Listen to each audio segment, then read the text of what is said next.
서울리안. 안녕하세요, 서울리안입니다. 시놀로지에서 정말로 오랜만에 완전히 새로운 개념의 신제품이 출시가 됐습니다. 비드라이브라고 하는 제품인데요. 이게 딱 한마디로 어떤 제품이다 정의하기가 좀 어려워요. 왜냐면 기존에 똑같은 기능을 하고 있는 제품을 찾기가 좀 힘들거든요. 그래서 일단은 제가 먼저 사용해본 후기에 대해서 이야기를 하면서 어떤 용도로 쓸 수 있을지, 누구에게 필요한 제품인지, 아니 이게 필요하기나 한 건지 평가를 해보도록 하겠습니다. 기본적으로 이 제품은 외장 SSD 하드웨어를 갖고 있습니다. 1TB와 2TB 옵션이 있고요. 10GB 대역폭을 갖는 USB-C 포트가 있어요. 무게는 43g으로 들어보면 정말 깜짝 놀랄 정도로 가볍습니다. 그냥 이렇게 보면 작고 가벼운 외장 SSD 딱 이렇게 보이는데요. 이제부터 이게 기존에 제가 사용하던 외장 SSD랑 왜 다른지, 어떤 기능들이 있는지 하나씩 보여드리도록 하겠습니다. 제가 테스트를 해보고 있는 현재는 윈도우만 지원을 하는데 올해 안에 맥도 지원될 예정이라고 하니까 참고해 주시고요. 일단 모든 시연은 윈도우 랩탑에서만 보여드리도록 하겠습니다. 첫 번째는 백업 기능입니다. 윈도우에서 흔히 자주 사용하는 바탕화면, 문서, 다운로드, 사진 등등 주요 폴더를 선택을 할 수도 있고, 또 본인이 작업하는 특정 폴더를 지정해서 연결을 하면 자동으로 B드라이브로 파일 백업이 완료됩니다. 백업 기능답게 파일이 변경되었을 시에 최대 5개의 버전을 보존하기 때문에 저장 장치의 오류를 방지하는 개념도 있지만 파일을 변경을 했을 때 다시 예전 파일을 찾아낼 수 있는 용도로서도 의미가 있어요. 저는 윈도우 랩탑을 사용하는 이유 중에 많은 부분이 각종 서류 작업과 행정적인 일들이거든요. 이런 작업의 특징이 파일은 크지 않지만 버전 관리가 어렵고 찾기가 어려운 문제도 많은데 하나의 파일에 5개 버전이 상시 존재하기 때문에 저는 계약과 행정 관련된 문서 폴더를 하나 할당을 해서 사용을 했습니다. 제가 실제로 가장 유용하다고 생각했던 부분은 파일 동기화 기능이었어요. 이 기능은 여러 대의 컴퓨터에 지정된 폴더를 서로 동기화할 수 있게 해주는 기능입니다. 즉, 제가 사용하는 모든 랩탑의 특정 폴더의 내용을 모두 같게 만들어줄 수 있어요. 제가 사용하고 있는 원드라이브가 클라우드 기반으로 동일한 기능을 제공하고 있어서 굳이 이런 용도가 필요할까 싶은 생각이 먼저 들었는데요. 한 가지 생각지도 못했던 장점이 이 기능은 클라우드 서비스에 로그인되어 있지 않거나 혹은 내게 아니라서 로그인조차 할 수 없는 기기에서도 손쉽게 파일을 불러와서 하던 작업을 이어갈 수 있다는 점이었습니다. 예를 들어서 발표 자료를 준비한다고 했을 때 랩탑과 데스크탑을 오가면서 작업하는 정도는 파일 사이즈가 작다면 충분히 가능하죠. 하지만 만약에 작업하던 파일을 그대로 들고 다른 컴퓨터에서 열람을 해야 한다든지 아니면 발표를 위해서 현장에 들고 가야 되는 경우는 별도의 외장 저장 매체를 사용해야 되잖아요.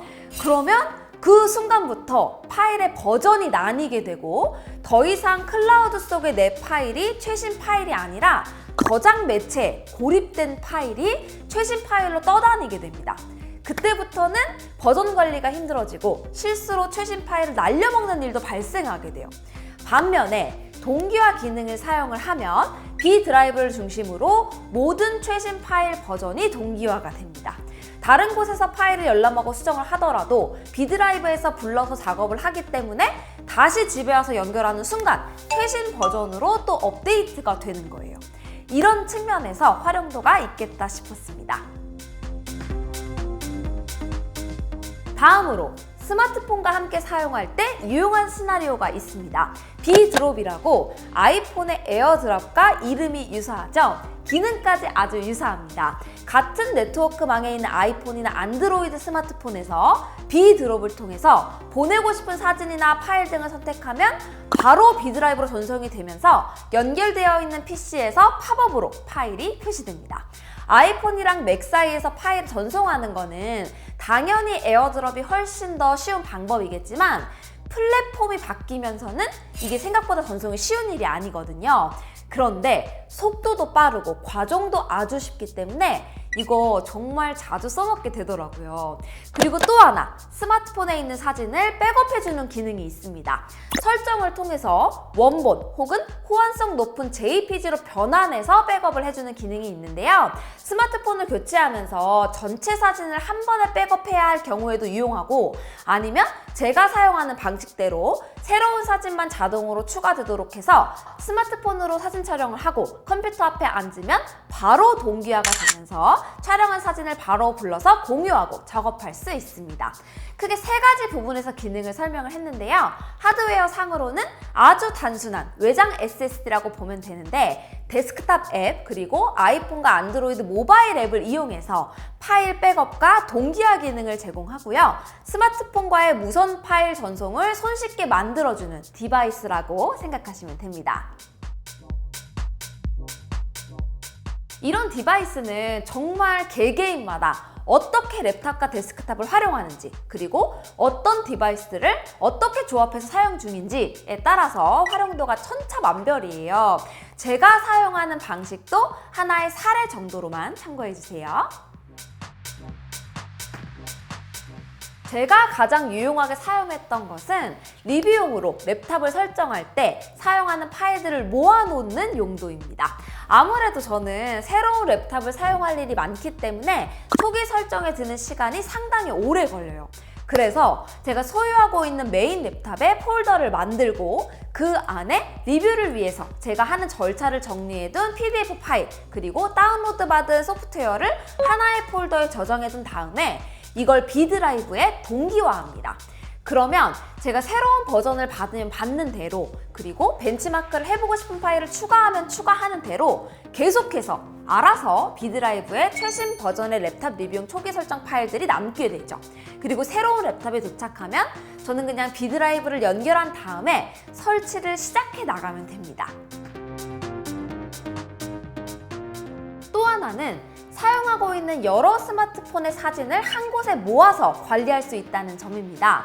저는 스마트폰의 전체 사진을 백업할 필요는 없어요. 다만 새롭게 촬영한 사진들이 항상 B 드라이브에 저장되어 있어서 중복되지 않은 채로 필요한 사진을 쓰고 그냥 삭제해버리는 방식으로 사용하는 게 유용하더라고요. 그래서 저는 새롭게 추가된 사진만 동기화되도록 해뒀습니다. 기획안을 작성하면서 참고할 수 있는 사진을 바로 찍어서 첨부하기도 하고, 또 스마트폰 카메라 성능을 비교하기 위해서 여러 개의 스마트폰을 동시에 사용을 해도 결국 이 B 드라이브 안에 기기별로 사진들이 알아서 구분되면서 저장되어 있기 때문에 서로 비교하기에도 수월하더라고요. 그리고 마지막으로, 사실 그냥 얘는 원래 쓰던 다른 외장 SSD의 기능은 다 사용할 수 있습니다. 그냥 파일 옮겨야 될 때 연결해서 어디서든 사용하면 돼요. 그렇게 생각하면 정말 가볍고 작은 외장 SSD 하나 생겼다고 봐도 되겠죠? 사실 저도 이 제품을 사용해보기 전까지는 의구심이 더 많았었고, 또 솔직히 사용을 계속 해보면서도 이게 모든 사람한테 필요할까 싶은 생각이 더 큰 게 사실이에요. 외장 SSD로서만 보면 1테라가 20만 원, 2테라가 33만 원으로 그냥 단순히 용량만으로 비교를 해봤을 때 5에서 7만 원 정도가 더 비쌉니다. 그렇다면 결국 앞에서 이야기한 이 추가적인 기능과 솔루션에 이 정도의 비용을 추가로 지불할 의향이 있는지, 이게 관건일 것 같은데, 개인적으로 솔직한 의견을 말하면 저는 이 제품의 실제 가치가 없다기보다는 오히려 사용해보기 전에는 느끼기가 너무 어려워서 구매로 이어지기에 조금 어려울 수도 있는 제품이라고 평가합니다. 지금 B 드라이브를 통해서 할 수 있는 기능들, 그리고 제가 사용한 방식들이 이게 없으면 못하냐? 절대 그건 아닙니다. 다만 이게 있으면 조금 더 수월하고 편한 방식으로 할 수 있게 되는 건데, 이런 제품의 특성상 폭발적인 수요보다는 아름아름 조금씩 유저층을 넓혀가게 되지 않을까 싶어요. 그래서 조금만 더 가격 경쟁력이 있었으면 어땠을까 하는 생각도 들었습니다. 간만에 시놀로지에서 재밌는 제품을 내줘서 저는 즐겁게 사용을 해봤는데요. 궁금한 점 알려주시고 하반기에 맥 버전 소프트웨어가 나오면 또 써보면서 추가적인 소식도 공유하도록 하겠습니다. 그럼 저는 다음 영상에서 또 인사드릴게요. 안녕히 계세요. 끝! 아니 이 제품이 이렇게 보면 벌처럼 생기거나 뭐 그런 무늬가 있는 것도 아닌데 왜 비드라이브일까 궁금했었는데, 꿀벌이 이곳 저곳 다니면서 꿀을 다 모아다가 갖고 오잖아요. 그래서 비드라이브인가 봐요. 귀엽죠? 꿀벌 드라이브.